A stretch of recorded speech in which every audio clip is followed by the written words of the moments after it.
Hello everyone, this is Diksha Rathore and welcome to study for career. तो dear, इस video में हम 30 इंपॉर्टेंट क्वेश्चन डिस्कस करेंगे जो हिंदी लैंग्वेज पैडागोजी से हैं और कुछ क्वेश्चन ग्रामर से भी हैं।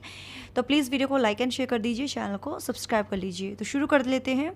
फर्स्ट क्वेश्चन जो है, परोपकार शब्द का संधि विच्छेद होगा। ऑप्शन है पर जमा उपकार, परो जमा उपकार, पर जमा उपकार या पर जमा उप जमा कार।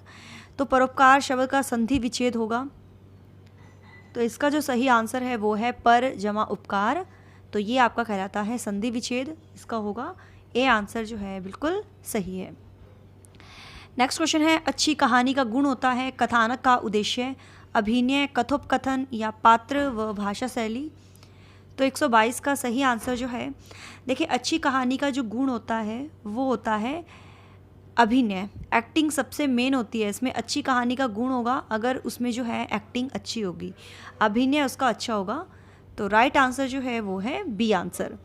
सूर्य का पर्यायवाची शब्द है निशाकर, दिनकर, मधुकर या सुधाकर। तो सूर्य का पर्यायवाची शब्द जो है वो है दिनकर। बी आंसर जो है बिल्कुल सही है। शब्द के प्रकार कौन से हैं? विकारी, विकारी व अवकारी, अविकारी या इनमें से कोई नहीं। तो शब्द के प्रकार होते हैं, विकारी भी होते हैं और अविकारी भी होते हैं। बी आंसर बिल्कुल सही है। वर्णमाला के अनुसार अ, आ, ई, उ, री, ए, ओ, अंग, ए। तो ये सब क्या कहलाते हैं? स्वर्ण वर्ण, व्यंजन, ध्वनि या वर्ण। तो ये सब क्या कहलाते हैं? सभी को मालूम है, या स्वर कहलाते हैं, स्वर वर्ण। ए आंसर जो है बिल्कुल सही है। कर्मधारय समास का सबसे उपयुक्त उदाहरण कौन सा है? नीलकमल, चौराहा, व्यक्तिगत या रीति रिवाज। तो कर्मधारय समास का सबसे उपयुक्त उदाहरण जो है वो है नीला है जो कमल, नीलकमल है ना। तो फर्स्ट आंसर जो है बिल्कुल सही है। जगन्नाथ शब्द का सही संधि विच्छेद है, तो ये देख लीजिए आप किस तरह से हम संधि विच्छेद करेंगे जगन्नाथ का। तो वो है जगत जमा नाथ, जगतनाथ। ठीक है। शब्द भेद की दृष्टि से काश्मीरी शब्द है संज्ञा, सर्वनाम, क्रिया विशेषण या विशेषण। तो शब्द भेद की दृष्टि से काश्मीरी शब्द जो है वो विशेषण है। डी आंसर बिल्कुल सही है। मर्मज्ञ शब्द का अर्थ है आलोचक, तत्वज्ञाता, ममतापूर्ण या साहित्यकार। तो बिल्कुल सही आंसर है तत्वज्ञाता। ठीक है। अगला क्वेश्चन है, ओष्ठ व्यंजन समूह कहते हैं न, र, ल, स, ज को, प, फ, भ, ब, म को, त, थ, द, ध, न को या उपरोक्त में से कोई नहीं। तो जैसे कि आपको पता है के, टी, एम, डी, ओ है ना, ये आपको याद रखना है। के, टी, एम, डी, ओ। ठीक है।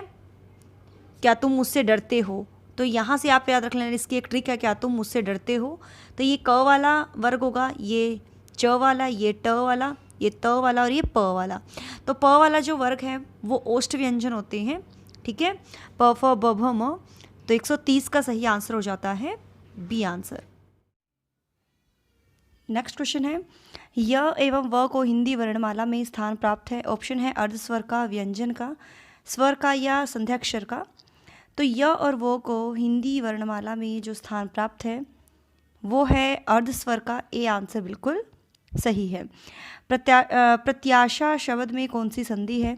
दीर्घ, वृद्धि, अयादि या यण संधि। तो प्रत्याशा शब्द में जो संधि है वो है वृद्धि संधि। बी आंसर बिल्कुल सही है। वागीविलास शब्द में संधि है स्वर संधि, व्यंजन संधि, दीर्घ संधि या विसर्ग संधि। तो वागीविलास में जो है संधि है वो कौन सी है? तो वो है व्यंजन संधि। अंतर्राष्ट्रीय भाषा क्या कार्य करती है? विभिन्न राष्ट्रों का एकीकरण, विभिन्न प्रदेशों को मिलाना, शांति स्थापित करना या विचारों के आदान प्रदान प्रस्तुत करना। तो देखिए जो अंतर्राष्ट्रीय भाषा है वो क्या कार्य करती है? विभिन्न राष्ट्रों का एकीकरण है ना। तो राइट आंसर हो जाता है फर्स्ट आंसर। सैद्धांतिक में से निम्नलिखित में से किस विधि में व्याकरण का सैद्धांतिक ज्ञान न देकर व्यावहारिक पक्ष पर अधिक बल दिया जाता है? आगमन विधि, निगमन विधि, आगमन निगमन विधि या भाषा संसर्ग विधि। तो वो सही आंसर जो है भाषा संसर्ग विधि। पित शब्द में इक प्रत्यय लगाने पर शब्द बनेगा पैतृक, पैतृक, पैतृक या पैतृक। तो पित शब्द में इक प्रत्यय लगाने पर शब्द बनेगा तो वो है पैतृक, ऐसे, ठीक है। जिस शब्द में लिंग, वचन, क्रिया आदि के अनुसार कोई परिवर्तन नहीं होगा उसे कहते हैं क्रिया, अव्यय, कारक या विश्लेषण। तो आंसर जो है वो है अव्यय, ठीक है।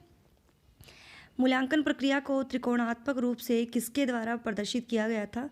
डॉक्टर ब्लूम, पेस्टोलॉजी, रेमांड या टीपी नन। तो इसका सही आंसर हो जाता है हमारा ए आंसर, बिल्कुल सही है, डॉक्टर ब्लूम, ठीक है। कविता शिक्षण के अंत में सस्वर पाठ के सोपान का उद्देश्य है काव्यमय वातावरण में पाठ का समापन, काव्य पाठ का अभ्यास करवाना, कविता के भावों से अवगत कराना या काव्य के प्रति रुचि उत्पन्न करना। तो आंसर जो सही होगा वो है कविता के भावों से अवगत कराना, सी आंसर बिल्कुल सही है। व्यक्ति भिन्नता आधारित है दार्शनिक सिद्धांत पर, राजनीतिक सिद्धांत पर, मनोवैज्ञानिक सिद्धांत पर या सामाजिक सिद्धांत पर। तो व्यक्ति भिन्नता जो आधारित है वो है मनोवैज्ञानिक सिद्धांत पर, सी आंसर बिल्कुल सही है। आयोजित शिक्षक एवं सह शैक्षिक कार्यों में हिंदी शिक्षक को मार्गदर्शन देना चाहिए व्याकरणिक नियम संबंधी, साहित्यिक पक्ष संबंधी, अशुद्ध उच्चारण निवारण संबंधी या उपरोक्त सभी। तो आयोजित शिक्षक एवं सह शैक्षिक कार्यों में हिंदी शिक्षक को मार्गदर्शन देना चाहिए। देखिए व्याकरण नियम संबंधी भी, साहित्यिक पक्ष संबंधी भी है और अशुद्ध उच्चारण निवारण संबंधी भी। तो डी आंसर बिल्कुल सही होगा। रूपरेखा शिक्षण विधि संबंधित है रचना शिक्षण से, कहानी शिक्षण से, व्याकरण शिक्षण से या गद्य शिक्षण से। तो रूपरेखा शिक्षण विधि जो संबंधित है वो है आपकी रचना शिक्षण से। किस विधि के द्वारा पढ़ाने पर गद्य के गुण दोषों की आलोचना करनी पड़ती है? व्यास विधि, तुलना विधि, खंडान्वय विधि या समीक्षा विधि। तो किस विधि के द्वारा पढ़ाने पर गद्य के जो गुण दोष है उसकी आलोचना करनी पड़ती है? तो वो है समीक्षा विधि, ठीक है। माध्यमिक स्तर पर भाषा शिक्षण का निम्न में से उद्देश्य है छात्रों को द्रुत गति से सस्वर तथा मौन पठन करने की प्रेरणा देना, उसमें अभिनय संवाद की योग्यता उत्पन्न करना, उन्हें व्याकरण का उच्च ज्ञान प्राप्त करना या उपरोक्त सभी। तो 144 का सही आंसर जो है वो है उपरोक्त सभी, ठीक है। कपट का व्यवहार भाव व्यक्त करने वाली कहावत है निम्नलिखित कहावतों में से कौन सी है? खोदा पहाड़ निकली चुइयाँ, हाथ सुमरनी बगल कतरनी, बाम्बी में हाथ टू डाल मंत्र मैं पढ़ूं या खग जाने खग ही की भाषा। तो कपट का व्यवहार जो है ये है हाथ सुमरनी बगल कतरनी, ठीक है। तो 20 सही आंसर होगा। उच्च प्राथमिक स्तर पर कविता शिक्षण की प्रणाली है अभिनय, प्रश्नोत्तर, गीत या इनमें से कोई नहीं। तो वो है प्रश्नोत्तर विधि। हिंदी भाषा विषय के दृष्टिकोण से शुद्ध लेखन का घनिष्ठ संबंध है अशुद्ध उच्चारण से, उच्चारण की शुद्धता से, व्याकरणिक नियम की अनभिज्ञता से या उपरोक्त में से कोई नहीं।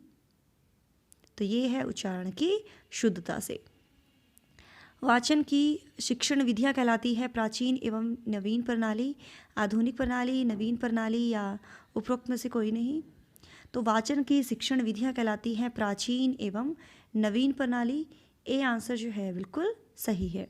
अंतर्राष्ट्रीय शब्द का संधि विच्छेद है, तो देख लीजिए किस तरह से आप संधि विच्छेद करोगे अंतर्राष्ट्रीय का।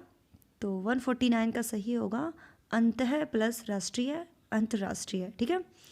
ध्वनि साम्य विधि द्वारा उच्चारण में हाव भाव सिखाया जाता है, ध्वनि में समानता रखने वाले शब्दों को एक साथ सिखाया जाता है, अनुकरण करना सिखाया जाता है या उपरोक्त में से कोई नहीं।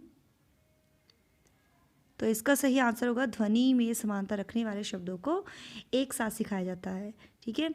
तो ये हमारे 30 इंपॉर्टेंट क्वेश्चन थे। आपके कितने सही हुए हैं कमेंट सेक्शन में ज़रूर बताइएगा। Thanks for watching my video. Do like share and subscribe my YouTube channel. Till then bye bye, रब रखा, जय भोलेनाथ।